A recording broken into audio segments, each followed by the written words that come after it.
Hi guys, cooking dangerous Japanese cooking.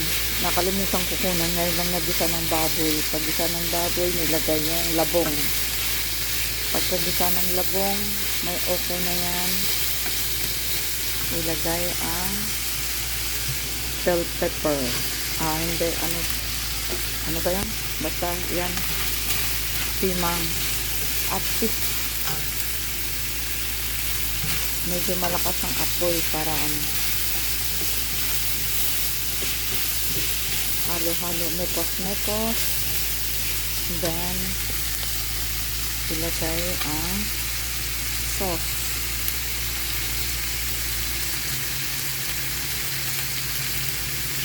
Ang sauce na to guys, binili ko lang. Hindi ako marunong magtimpla nito ng yan. Ito may binibili kasi yan. Dangerous shop. Yan. Mekos. Atitsi. Mekos. May lasa na yan dapat.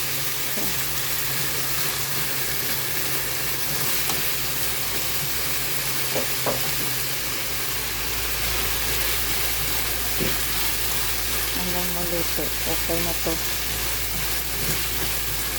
Tapos isipit na ng konti kung ano ang lasa.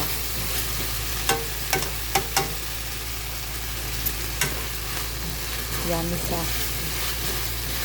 Tapos guys, ilagay natin ang content para maglapot-lapot siya. Lagay tayo ng cornstarch para pagsilapot lang. Ayan, naparami pa yan ka.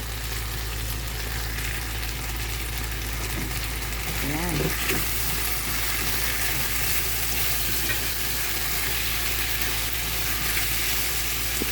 Ayan na. Ready to eat na guys. Okay na to. Dali lang yan. Madali lang sa lutuin. Dangerous. Manipis na baboy at saka. Ayan. Okay na. Yan, okay na to. Mix-it na. Okay guys, thanks for watching. Please like and share. Like lang naman. Subscribe. Bye.